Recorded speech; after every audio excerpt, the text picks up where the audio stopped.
Continuando nosso curso de Morfofisiologia Cardíaca, no módulo 2, vamos falar agora sobre a contração do músculo cardíaco. Mas antes de falar da contração muscular, vamos relembrar algumas características da estrutura de uma fibra cardíaca que serão importantes para a contração. Ela possui uma membrana plasmática chamada de sarcolema e um citoplasma chamado de sarcoplasma, onde a gente encontra as miofibrilas, que são as organelas contráteis. Temos ao redor das miofibrilas os túbulos T e o retículo sarcoplasmático. As regiões terminais do retículo são chamadas de cisternas terminais e estão ao lado de um túbulo T, formando díades. No músculo estriado esquelético formam-se tríades, porque existem cisternas terminais nos dois lados dos túbulos T. Como no coração o retículo sarcoplasmático é menos desenvolvido, temos cisternas terminais apenas em um lado dos túbulos T. O acoplamento excitação-contração se refere à contração do coração acoplada ao estímulo do potencial de ação. O potencial aqui no músculo cardíaco ele é mais prolongado devido a uma corrente de cálcio para dentro dos cardiomiócitos através de um canal de cálcio do tipo L dependente de voltagem presente no sarcolema dessas células, como a gente viu lá na aula passada. A quantidade de cálcio entrando através desses canais é pequena, de aproximadamente 25%.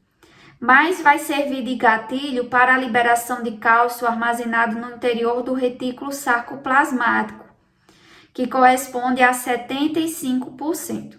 Apesar de ser pequeno, esse influxo de cálcio através dos canais de cálcio do tipo L é necessário, pois já foi visto que na sua ausência, um potencial de ação pode ser iniciado, porém vai ser mais curto e incapaz de gerar uma contração. Esses canais de cálcio do tipo L estão presentes nos túbulos T. Então, aqui a gente tem um sarcolema na região onde se forma um túbulo T e ao lado desse túbulo T o que a gente tem? O retículo sarcoplasmático, naquela região dilatada dele que são as cisternas terminais. Nessas cisternas a gente vai ter muitos receptores de rianodina. Esse receptor é um canal de liberação de cálcio dependente de cálcio. O que isso significa? Ele precisa de cálcio para se abrir e liberar o cálcio presente ali no retículo sarcoplasmático. Esse cálcio vai ser liberado para o sarcoplasma. Então, o influxo de cálcio através dos canais de cálcio do tipo L é capaz de liberar o cálcio aprisionado no retículo sarcoplasmático.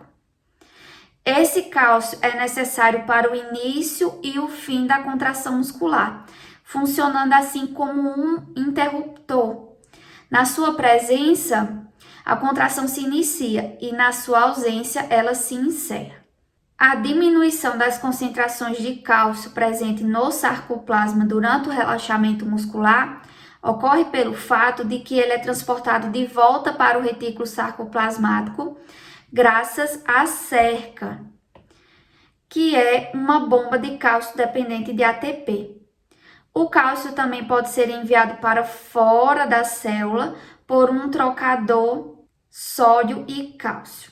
O cálcio que fica no interior do retículo sarcoplasmático fica em parte ligado a proteínas de armazenamento, como a calcequestrina. Nessa imagem, nós temos a representação da membrana plasmática do túbulo T e da membrana plasmática do retículo sarcoplasmático, onde a gente tem, respectivamente, os canais de cálcio do tipo L e os receptores de rianodina. Começando com eles, os receptores de rianodina são uma proteína DANI. É uma proteína que se liga a outras proteínas, como quinases e fosfatases. No caso da rianodina, vai formar um complexo macromolecular, também chamado de região P do receptor de rianodina. Essa região pé está entre o espaço da membrana plasmática do túbulo T e do retículo sarcoplasmático. Então, apenas uma parte do receptor de rianodina está realmente incrustado na membrana do retículo sarcoplasmático. Já o canal de cálcio do tipo L possui 5 subunidades, que são a alfa 1, alfa 2, beta, gama e lambda. A subunidade alfa 1 também é chamada de receptor de dihidropiridina. Isso porque essa subunidade se liga a fármacos bloqueadores de canais de cálcio que são da classe dihidropiridina. A despolarização estimula o canal de cálcio do tipo L do túbulo T para permitir a entrada de íons cálcio que se liga ao receptor rianodina, o que causa alterações conformacionais que culminam em sua abertura e liberação do cálcio que estava armazenado no retículo sarcoplasmático. Cada junção de um túbulo T com uma cisterna terminal do retículo tem de 20 a 40 canais de cálcio do tipo L e 50 a 250 receptores de rianodina. Com a liberação do cálcio no sarcoplasma, a contração muscular se inicia e aí vai haver a contração das unidades contráteis lá das miofibrilas, que são os sarcômeros. Então, a partir de agora, nós vamos ver como isso ocorre com um modelo genérico de contração muscular, que serve tanto para o músculo cardíaco como para o músculo estriado esquelético. Essa imagem nos mostra o momento em que o músculo está relaxado e quando a contração é iniciada. Então, no estado relaxado, a cabeça da miosina está na posição engatilhada. A tropomiosina está bloqueando de forma parcial todos os sítios de ligação presentes na molécula de actina e, desse modo, a miosina interage de modo fraco com a actina. Aqui nós temos a troponina representada de forma simplificada, mas se lembrem que ela possui 3 subunidades. No início da contração, a gente vai ter a ação inicial do cálcio. Como eu disse a vocês, ele é um interruptor da contração. Ele inicia e encerra a mesma. Então, quando o cálcio está ali disponível no sarcoplasma, ele vai se ligar à troponina, e isso vai fazer com que ela mova a tropomiosina, liberando os sítios de ligação presentes aqui na actina, e isso faz com que a miosina se ligue à mesma, e aí a miosina realiza um movimento de força, movendo esse filamento fino em direção ao centro do sarcômero, o que faz com que o sarcômero encurta e aí a contração ocorra. Essa imagem detalha cada uma das etapas da contração. Então, nós vamos iniciar por esse estado, onde a gente tem uma ligação forte durante o período de rigidez muscular. Então, a gente vai ter a miosina fortemente ligada à actina, ainda naquela posição após o movimento de força, ou seja, a gente está aqui com o músculo contraído. Para remover essa ligação entre a actina e a miosina para uma nova contração acontecer, a gente vai precisar do ATP. Ele vai chegar aqui e vai se ligar à miosina, e isso faz com que a atração entre a actina e miosina seja enfraquecida, e aí elas se separam. Após esse momento, a miosina vai hidrolisar o ATP, ela vai quebrar o ATP em ADP e fosfato inorgânico. Lembrando que a miosina tem uma atividade atepásica, a gente viu isso lá na aula de histologia do módulo 1. E aí, essa energia proveniente do ATP vai alterar a conformação da cabeça da miosina para a posição engatilhada, que é essa posição onde é formado um ângulo de 90 graus entre o filamento fino e a cabeça da miosina. Nesse momento, a interação entre a actina e miosina é fraca, e não foi representada aqui na imagem, mas a gente tem a tropomiosina aqui cobrindo os sítios de ligação da actina. Então, nesse momento, o músculo está pronto para realizar uma nova contração. Mas aí ele vai precisar de quem? Do cálcio. Quando o cálcio chega aqui no sarcoplasma, a gente vai ter um movimento de força.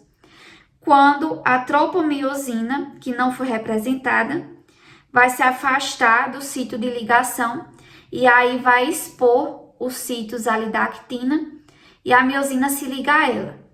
Ela vai realizar um movimento de força e o fosfato inorgânico vai ser liberado. Nesse movimento de força, os filamentos de actina que vão sendo movidos vão seguir em direção ao centro do sarcômero e isso vai aumentar a sobreposição dos filamentos finos e grossos, o que encurta o sarcômero. Então, a contração muscular é isso. No final, a miosina vai liberar o ADP, que foi a molécula que restou do ATP, e aí a gente volta para aquele estado inicial, que só é encerrado quando uma nova molécula de ATP chega e se liga na cabeça da miosina. O miocárdio tem capacidade oxidativa 3 vezes mais alta que o músculo estriado esquelético. Suas fibras contêm a maior concentração de mitocôndrias de todos os tecidos do nosso corpo. Sendo assim, o coração depende quase exclusivamente da energia liberada nas reações aeróbicas. A glicose, ácidos graxos e lactato formados pela glicólise no músculo estriado esquelético proporcionam a energia para o funcionamento apropriado do miocárdio. Em repouso, esses 3 substratos contribuem para a ressíntese de ATP, com a maior parte da energia proveniente da degradação dos ácidos graxos livres, de 60% a 70%, e a menor do lactato. Mas após uma refeição, a glicose passa a constituir o substrato energético mais utilizado. Em essência, o coração utiliza, para obter energia, qualquer substrato que esteja dando sopa. Por exemplo, durante o exercício intenso, quando o efluxo de lactato no músculo esquelético para o sangue aumenta significativamente, o coração obtém a maior parte de sua energia graças à oxidação do lactato. Para um exercício mais moderado, quantidades praticamente iguais de carboidratos e gordura fornecem essa energia.